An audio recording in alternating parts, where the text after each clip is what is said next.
Hello TGT PGT वालों, आ गया आपके लिए वीडियो। ठीक है, तो बिल्कुल भी इस वीडियो को स्किप मत करना, क्योंकि इसमें आपको हर एक चीज़ पता चलेगी। जैसे कि अब आपने जब टीजीटी पीजीटी की तैयारी का मन बना लिया है तो आपको सिलेबस पता होगा। मैं सिलेबस में नहीं जाऊंगी, लेकिन आपकी क्या स्ट्रेटजी होनी चाहिए इस पर डिस्कस करना बहुत ज़रूरी है। ठीक है, इस वीडियो को बिल्कुल भी स्किप मत करना, है ना। क्या करोगे बच्चों, बायोलॉजी वालों के साथ बहुत ही ज़्यादा जाती होती है, यहाँ तक कि हमारी सीट्स भी कम होती है ना। तो स्ट्रेटजी बदलने की ज़रूरत है। हर बार आपने रट्टा मारा, कॉन्सेप्चुअल लर्निंग करी, सब चीज़ किया, उसके बाद भी आपका नहीं निकल रहा है, कुछ मार्क्स से आप रह जा रहे हो, तो आपके पढ़ाई में प्रॉब्लम नहीं है, आपको अपनी स्ट्रेटजी बदलनी पड़ेगी, है ना। वो सारी चीज़ें हम इस वीडियो में डिस्कस करेंगे। ओके, क्योंकि कंपटीशन ज़्यादा है, सिलेबस भी चेंज होता रह रहा है, और अब तो एग्ज़ाम में जो क्वेश्चन पूछने का तरीका है वो भी बदल रहा है ना। तो उस हिसाब से हमें अपनी पढ़ाई करने की टेक्निक को चेंज करना है। ठीक है, तो चलो इससे पहले मैं आपको सिलेबस दिखा ही देती हूँ। ठीक है, थोड़ा सा एक आइडिया भी लग जाएगा, और पढ़ना कहाँ से, शुरू कहाँ से करना, ये भी हम देखेंगे।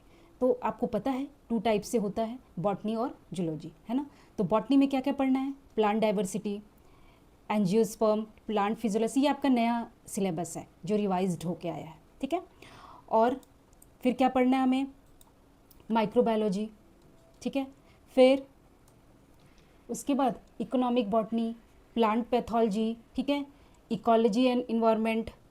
फिर कहाँ पे जाएंगे, फिर हम आएंगे जियोलॉजी में, animal diversity, non chordates, chordates, है ना, एनाटॉमी देखना है हमें, animal histology, animal physiology and biochemistry, और फिर उसके बाद एनिमल एम्ब्रियोलॉजी, फिर है आपका सेल बायोलॉजी, फिर एडवांस जेनेटिक्स, बायोटेक्नोलॉजी और ऑर्गेनिक इवोल्यूशन। ठीक है, ये आपका सिलेबस है। अब इसमें आपको एक डाउट आ रहा होगा कि मैं तो टीजीटी की तैयारी कर रही हूँ या कर रहा हूँ, और मैं तो पीजीटी का। देखो बच्चे, टीजीटी और पीजीटी के सिलेबस में ज़्यादा अंतर नहीं है।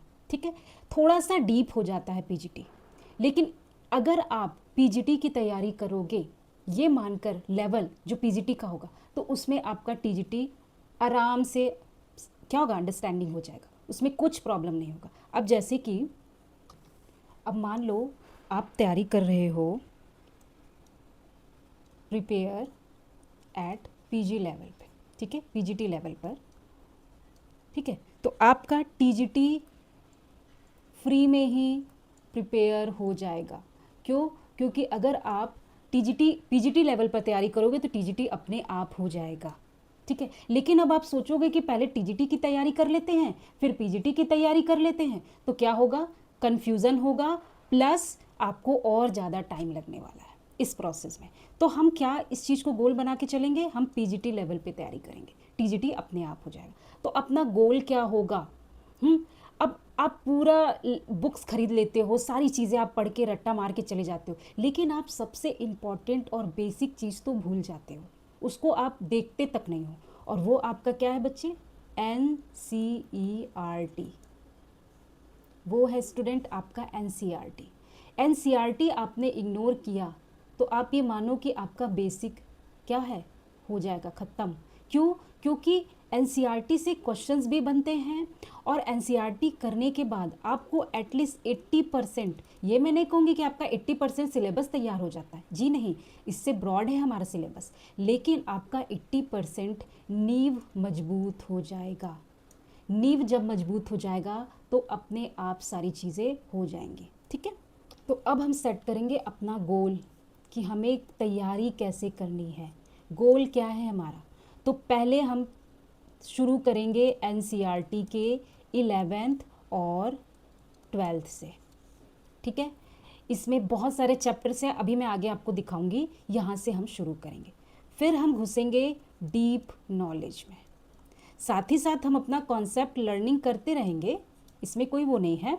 फिर थोड़ा सा आएंगे हम टेक्निकल, यानी कि फ्लो चार्ट, डायग्राम, ये सब चीज़ों पर आएंगे। ठीक है, तो इसके लिए हमारा एक तैयार क्या होगा, NCERT पहले हम शुरू करेंगे, फिर हम जाएंगे ग्रेजुएशन लेवल पर। ठीक है, फिर उसके बाद आपका वही PG लेवल। ठीक है, अब ये मैं नहीं कहूँगी कि ये बुक खरीद लो, आप वो बुक खरीद लो, जी नहीं, सब कुछ आपको यहीं मिलेगा और आप यहीं पढ़ते हुए जाओगे। बस आप मेरे चैनल को लाइक शेयर सब्सक्राइब जरूर कर देना ताकि मैं जब नेक्स्ट वीडियो अपलोड करूँ तो आपको मिल जाए, ठीक है।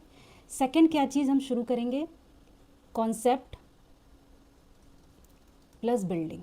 अब किस चीज़ की बिल्डिंग, बिल्डिंग नहीं खड़ा करनी है हमें, बिल्डिंग कॉन्सेप्ट प्लस बिल्डिंग। जब हम एनसीईआरटी देखेंगे, ठीक है, तो साथ ही साथ हम उसका कॉन्सेप्ट क्लियर करते जाएंगे और डीप नॉलेज के लिए एक बिल्डिंग तैयार करते जाएंगे। फिर हमारा क्या इंक्लूडेड होगा, डायग्राम होगा प्लस मैकेनिज़्म, क्योंकि मैकेनिज़्म और डायग्राम और कॉन्सेप्ट बिल्डिंग, ये जो तीन चीज़ें हैं, ये आप भूल जाते हो, ये आप नहीं क्लियर करते हो। इसकी वजह से जब कॉन्सेप्चुअल बेसिस क्वेश्चंस पुटअप होते हैं एग्जाम में तो प्रॉब्लम्स आती हैं, ठीक है। फिर हम करेंगे जो कि वेरी वेरी इंपॉर्टेंट, पीवाईक्यू।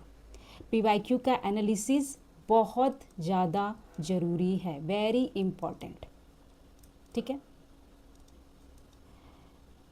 ये चीज़ हो गया आपका क्लियर। ये चार चीज़ आपको इसी वीडियो में, मेरी वीडियोस में आपको मिलता जाएंगे। आगे के जितने भी क्लासेस मैं लूँगी वो आपके टीजीटी और पीजीटी के बायोलॉजी पर होगा, ठीक है। और इस तरीके से आपके पास सिलेबस होना चाहिए। निकाल लो, निकाल कर रख लो, क्योंकि सिलेबस का एनालिसिस भी बहुत ज़रूरी है। हमें पता होना चाहिए कि हमें पढ़ना क्या क्या है, ठीक है। अभी मैं आपको 11th-12th का भी दिखा देती हूँ कंटेंट कि उसमें क्या क्या चीज़ें हैं और हमें कैसे कैसे स्टार्ट करना है, ठीक है। ये आपकी क्लास 11th एनसीईआरटी का सिलेबस है, इसे देख लो। फर्स्ट यूनिट में हमें क्या पढ़ना है, diversity in the living world. फिर सेकेंड यूनिट है हमारा structural organisation in plant and animal. Third unit है हमारा सेल स्ट्रक्चरल एंड फंक्शनल, ठीक है।